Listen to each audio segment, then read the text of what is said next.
Ambassador, fellow Toastmasters, welcome guests. What do you think is the biggest movement of contemporary days? No, it's not installed Trump into the White House. And it's not opposite. The biggest movement of our days is environmental movement. It does not have a specific leader or leaders.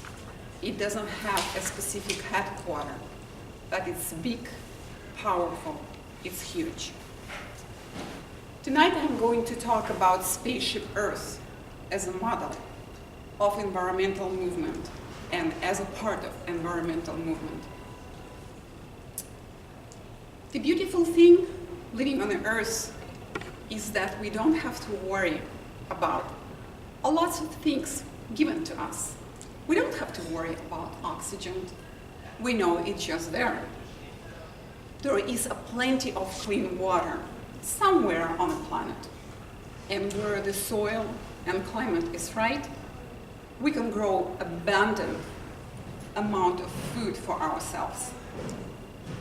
Basically, the planet is acting as a huge life support source for 7.5 billion humans and hundreds of thousands of other species we are sharing the Earth with.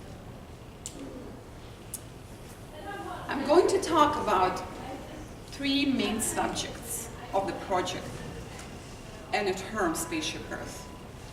First, I will give you a definition. Second, we will talk about history of Spaceship Earth term. And third, I will introduce you one project which was called Spaceship Earth. Back to definition. Spaceship Earth model is worldwide view expressing concerns about limited resources available on Earth. It encourages to use those resources wisely and act as a crew for the greater good. It merely does not promote recycling, but it actually imagines the system which is imagine the production, human production, which is elegant, frugal, and abundant as what we see in the nature. Now we talk about history. Spaceship Earth has a history. For the first time, it was mentioned in 1879 by American philosopher Henry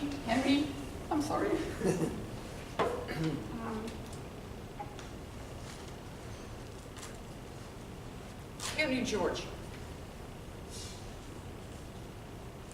In his work, Progress and Poverty.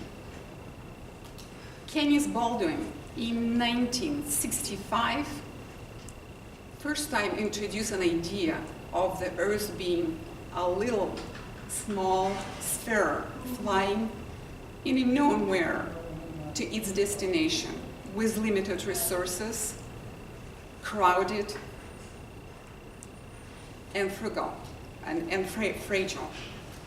In 1969,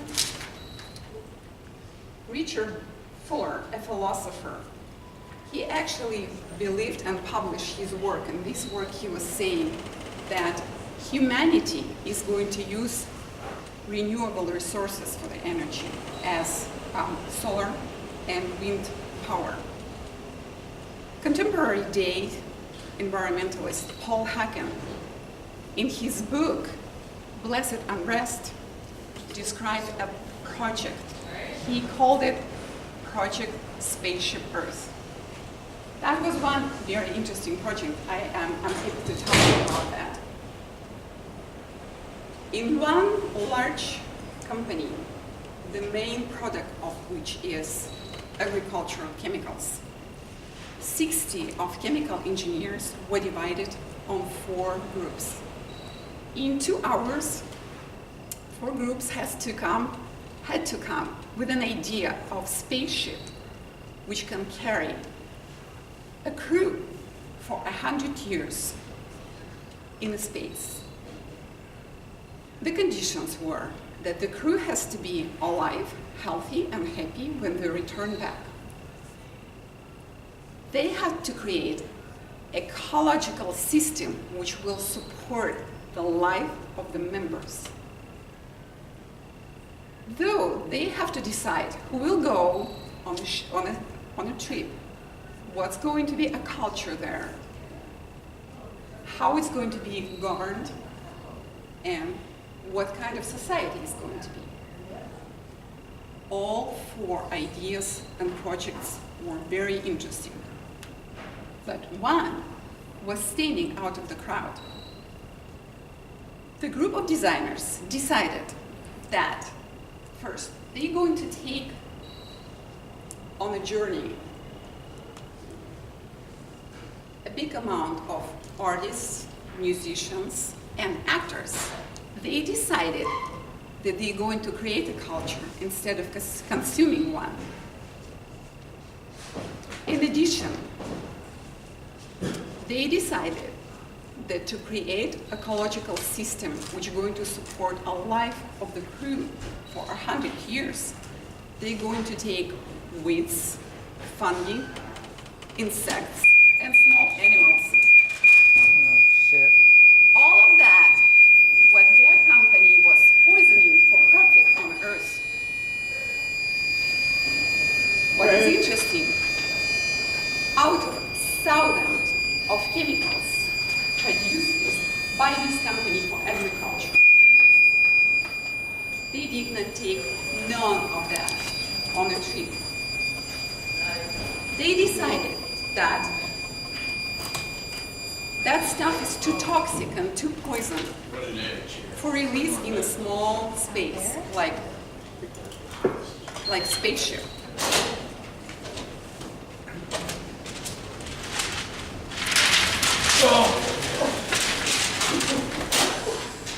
The spaceship basically could be as large as possible, but everybody, all 4 crews decided it's going to be about 5 miles in diameter. When working on a project, the crew was asked the question, what do you think if 20% of people being on a ship going to get 80% of fruits, vegetables, and medicine produced on a spaceship? Everybody, including a vice president, found this idea disgusting and shouted it down. I have to tell you that the vice president actually was not in favor of equity before. In a few minutes, he realized what he just said, that it's unacceptable that 20% of people possess 80% of goods.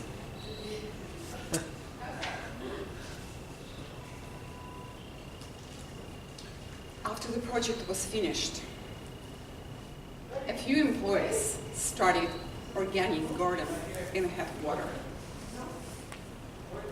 A few chemical engineers quit their jobs. Spaceship Earth project is encouraging the deep thinking and evaluating limited sources we have on Earth.